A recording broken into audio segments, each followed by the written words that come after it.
Okay, hey everybody. So you're never gonna believe this. Actually, you're probably totally gonna believe this. But I just did my entire lesson and I forgot to press record. So I get to play this entire lesson twice. So hopefully I don't forget anything and skip everything, thinking I already said it. But yeah, that's pretty much par for the course. Okay, so this is our first flip lesson, and so what's going to happen here is I'm going to basically deliver a lesson via video. At different times during the video, I'll ask you to pause the video and to do some problems. And please make sure you do that because I'm trying to make this as interactive as possible, and there's certain things that I want you to think about and to do before you see the lesson that I teach. It actually is the exact same thing that we do in class. I tell you to try something and then we do something and then try something and do something. So we're trying to mimic that as best we can. It's hard because there's no interaction between us, but what I am going to have you do, the first thing that I have you pause and try, I'm going to ask you to take a picture of it and upload it to Canvas so that I can see. I don't really care how you did the problem, and I don't care if you got the problems right. The first thing I'm going to ask you to do is to write the problems in order for you from easiest to hardest. And so you're going to see what that looks like in just a minute. And then once you have them ordered, then you're going to try and solve them. So at the top of your paper should be the easiest problem for you. At the bottom of your paper would be the hardest one. So here's what they look like. And again, I understand that this is quite small and maybe it's hard to see on your screen. I'm going to take a picture of this and upload it to Canvas as well. I also have a whiteboard where it's written, the problems are written and they're quite a bit bigger, so you'll be able to see them a little bit easier. But I want to talk about the directions here. So what it says right here is please press pause. So I will tell you when to press pause, but these are the problems that I want you to start with. And what you're going to do, what's highlighted here, is you're going to do the easiest problem first, so that'll be at the top of your paper, and the hardest problem last. That should be at the bottom of your paper. So I've numbered them 1 through 8, but on your paper, you might have number 4 at the top, and then number 5, and then number 8, and then number 2. So you should do them easiest to hardest going down your paper. So when I look at that picture you send me, I can tell you thought that number 4 was the easiest because it's at the top of your paper. And I'm only want you to do about 7, 8, 10 minutes of this. Certainly not more than 10 minutes. If you don't finish them, I don't care. But you should be able to have them listed, look at all the problems and decide what's the easiest and what's the hardest for you, list the problems, and then go ahead and solve the problems, okay? So here's those same problems, just written a little bit larger so it's easier for you to see. Okay, so at this moment, go ahead and press pause and order these easiest to hardest, easiest to the top, hardest to the bottom, and then solve them. But don't spend more than 10 minutes. If you get 7, 8, 10 minutes is plenty of time to do these. If you don't finish them, it's no big deal. I don't care if you can do these. As always, I never care if you can do it right or wrong the first time we do something. Just give me your best effort so that I can see what it is that you were doing. Okay, so hopefully you had a chance to do those problems. Now we're going to do them together, and I'm going to make some predictions and see how close I was to what you thought. But I'm going to make a prediction that number 3 was probably the easiest problem. So you probably did number 3 first. And if you didn't do number 3, I think you might have done number 2 first. So I think those two, most people look at them and go, I think those are probably the easiest ones. It's possible, depending on how familiar you are, you might have thought number 7 was pretty easy as well. So those 3 might be towards the top of your paper. I'd say the top half perhaps. This one maybe not, because this is either you remember how to do it or you don't. That could be the hardest one for you if you don't remember how to do it. But for those that do, you probably think that's a pretty easy one. I think this probably is in the next section. So a lot of you might have thought this was a pretty easy problem to do. Although that one might be in the same section as this. That could be hard for you if you're not familiar with it. That might be tricky too. I think this is probably in the little bit harder section for you. And then I think these 3 are probably towards the bottom of your paper. I think you think those 3 are the hardest 3. That's just my prediction based on how students have done in the past. Doesn't matter if you agreed with that or not. But I'm going to go ahead and do them in the order in which I think they're easiest. So while I think that most people think this one is the easiest, that's not the one I think is the absolute easiest problem on the board. The absolute easiest problem on the board is actually number 2.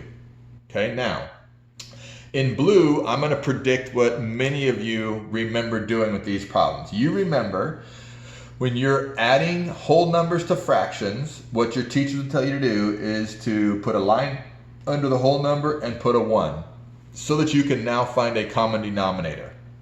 You have to have two fractions in order to find common denominators. So you say, okay, well, I want my denominator to be the same as 9, so I need to multiply this by 9 over 9. So then you would get 108 over 9 plus 4 over 9, which equals 112 over 9, which is all correct. That's correct mathematics. What you were taught was not incorrect. I just don't happen to think it's the easiest way to do the problems. But there's nothing wrong with it. It is correct. But I want to try and see if we can get a little bit more efficient. Because at this point, what we're now asking our students to do is to simplify this fraction. And our high students might not be very good at simplifying these fractions. If you did it, I'm sure you probably did something like this. But you probably also had a thought like, I wonder if I can just leave it as an improper fraction so you don't have to do this. But in fact, if you want to do it all the way, you should do this little division thing on the side here. So all of this in blue is what I think most of you probably did or were thinking about when you did it. A few of you are perhaps not. So I would not do it like that. To me, this is a lot of work. And I said this is the easiest problem. So if this is the easy problem, how much work is the hardest problem? So this is a lot of work here. What I look at is this. Okay, I know that this number right here represents 12. I got 12. So I'm going to go ahead and erase that part so that we can look at it a little differently. So here I have 12. And over here I'm adding to that 4/9. So I think of this as I have 12 and I'm adding to it a little bit more. Well, if I have 12 and I add a little bit more, what I'm going to end up with is 12 and a little bit more. 12 and 4/9. Literally, that's all you have to do. You need to recognize what this is telling you. I have 12 wholes. I'm adding 4/9. I have 12 and 4/9. There is never a reason to do this when you're adding and subtracting fractions. I don't ever teach my students to make a 1 under the 12 and then do some craziness. The only time you have to do that, you don't have to do it, but the only time that I show my students to do that is when we are multiplying fractions, never when we are adding or subtracting. There's no reason to do it. You make the problem harder. So you can see why I think this is the easiest one, because literally there's no calculation. You just put 12 and 4/9 together and you get your answer. Over here, this one is the second easiest one, but you actually have to know how to add to do this one. You don't need to know how to add to do this one. For this one, I'm guessing none of you did any weirdness. You noticed, you liked it because it already had common denominators. So you said, sweet, when I have common denominators, all I have to do is add the top. And that's what I mean. You do have to be able to add 4 plus 1, and then you need to know that you keep the 7. So what you should be thinking ahead is that this is the size of the pieces. So I have pieces that are the size of a 7th and 7th. Here I have 4 of them. Here I have 1 of them. So if I'm adding those together, I'm now going to have 5 pieces that are the size of a 7th. So 5/7 is the best way to think of that one, and that's your problem. So those two I think are the two easiest ones. The third easiest one that I think many of you may not agree. You might have put this off for a while, but I actually think it's this one right here. Number 5 is the third easiest problem. So again, I'm guessing many of you did this. And then you had to multiply by 13, which is a super awesome thing to have our students do, is multiply by the number 13. I mean, they don't do that very well. So of course, I'm not going to do it that way, right? There must be a different way. So I'm going to do one thing over here on the side to kind of remind us. Give us a little reminder of what we already know. So, and I'm going to erase this in a second, but I just want to have it there for a moment. So if I had 46 minus 17, okay? 46 minus 17, how most of us remember doing that problem would be, okay, well, I can't subtract 7 from 6, so I've got to take some from this, that 40, and make it a 30. We probably would have said borrow from the 4 and make it a 3, which is not correct, but it's a 40 making it a 30. And then I'm take those 10 and I'll put them right there. And now I have 16 minus 7, which gives me 9, and 3 minus 1, which gives me 2. Okay, so That's awesome. That's correct. It's the correct answer. Our algorithm works. That's why we were taught it. I want to keep this algorithm in mind because that's how I'm going to actually do this problem. This problem here is not that much different than this one. Here, I could not do 7 from 6. I didn't know how to do that. So I had to borrow a little bit to make this a number that I could do. Well, I don't know how to do 5/13 from 10. So I'm going to do the same thing. What I'm going to do is I'm going to borrow from this 10. And if I borrow from the 10, I make it a 9. But I need to keep the number equivalent to 10. So I need to write that 1 that I just borrowed from it in a way that makes it easy to do subtraction. Well, when I have fractions, I want to have the same size pieces. This was easy because we had the same size pieces. So if I have to subtract fractions, I want to make them the same size pieces I already have, but it needs to be equivalent to 1 so that 1 plus 9 still equals 10. So I'm going to have 13 over 13. That denominator determined what this 1 was going to look like. And then I say minus 5/13. So now I'm going to go ahead and erase this because I don't need that any longer. So you see that this still is 10. It's 9 plus 1. That's 10 minus 5/13. The difference is it's a whole lot easier to do because I have the same size pieces in my fractions.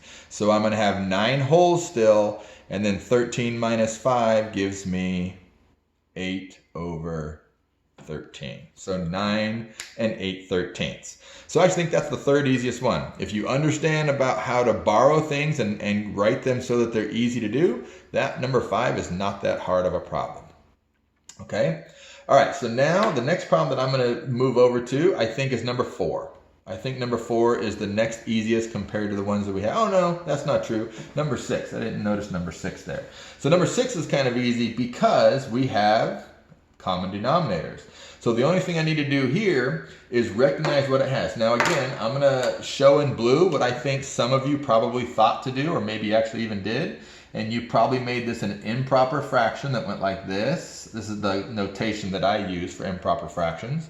So 9 times 6 is 54, plus 5 is 59 over 9, plus 9 times 2 is 18, plus 1 is 19 over 9. And then you add these together, so 59 plus 19. I can add them because I have the same size pieces. So that's 78 over 9. And now I need to do that again, right? So this is the whole thing I'm trying to avoid, is I do not want to ask my lowest students to be able to get to this point and then have to do this to get to my right answer. But that's exactly what they would have to do, unless we teach it differently. So now I'm going to show you how I would do it. And again,